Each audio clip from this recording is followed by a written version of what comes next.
Welcome in, Minnesota high school football fans. I'm here with Coach Hackett of the Mille football program in Minnesota. Coach, how are you doing this morning?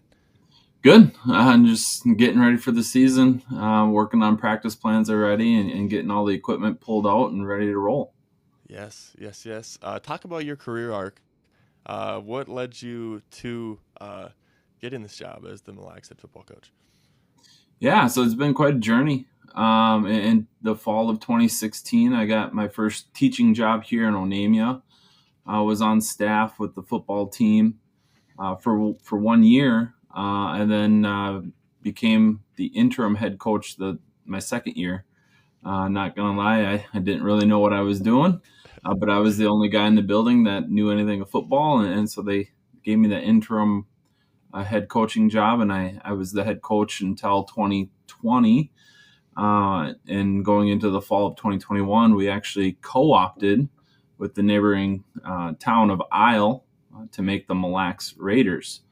At that point, I stayed on staff. I was not the head coach for the first couple of years or seasons there. And then starting in the fall of 2023, I became the head coach of the Mille football team.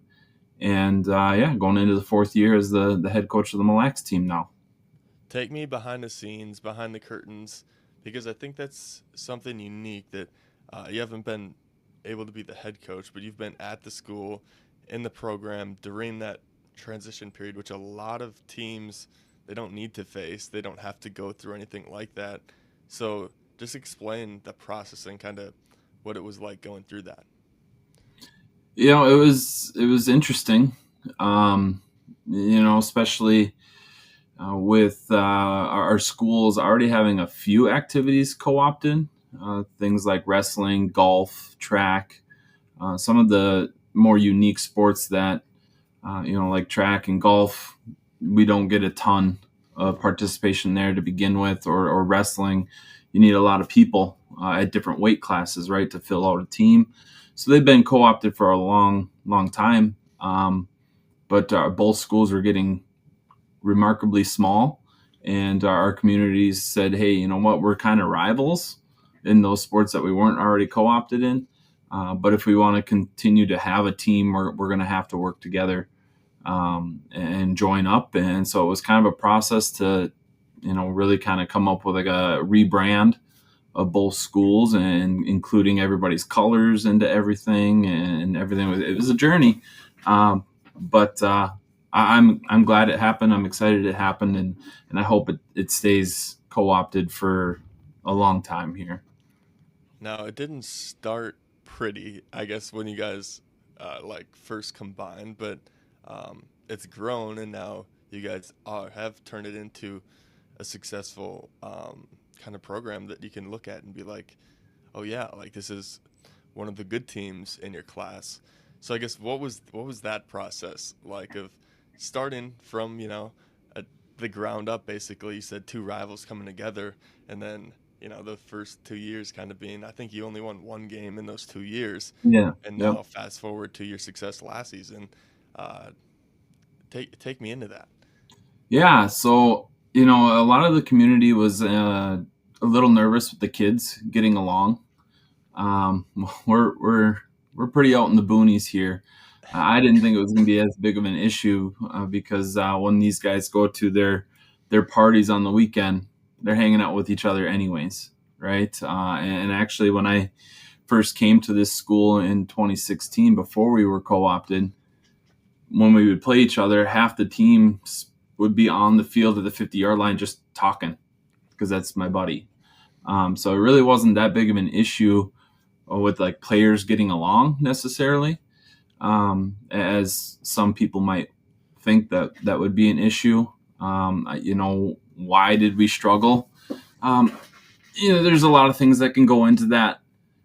We had a couple of players pass away right before season. We had a starting quarterback from Onamia that was probably going to be our starter that took his own life like a week before our first game.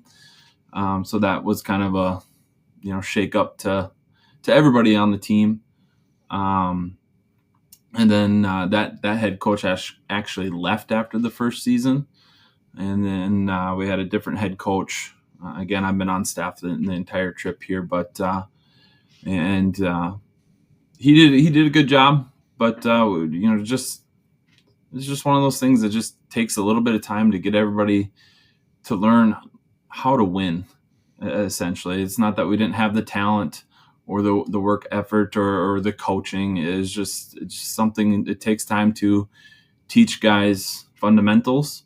And then that third year when I took over, we went 6-4 after going 1-17 or 1-18 those first two seasons. Then we were 8-3, and last year we were 7-3. So Yes.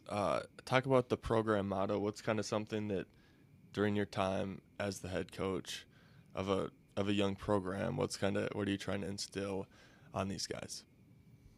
yeah, every year, I kind of try to pick out some kind of motto or slogan or concept that we're going to focus on. And this fall, it's going to be take ownership of who you are. And that can be good things and bad things, right? You have to own up to those bad things and look upon yourself for improvement and take ownership of, I am not doing as good as I can, or, wow, I really worked hard and this is working, right? So it's kind of different every year. But at the end of the day, kind of one of my just philosophies is with high school guys, especially for us anyways, and maybe this wouldn't work in other communities. I always tell them, find a way to smile.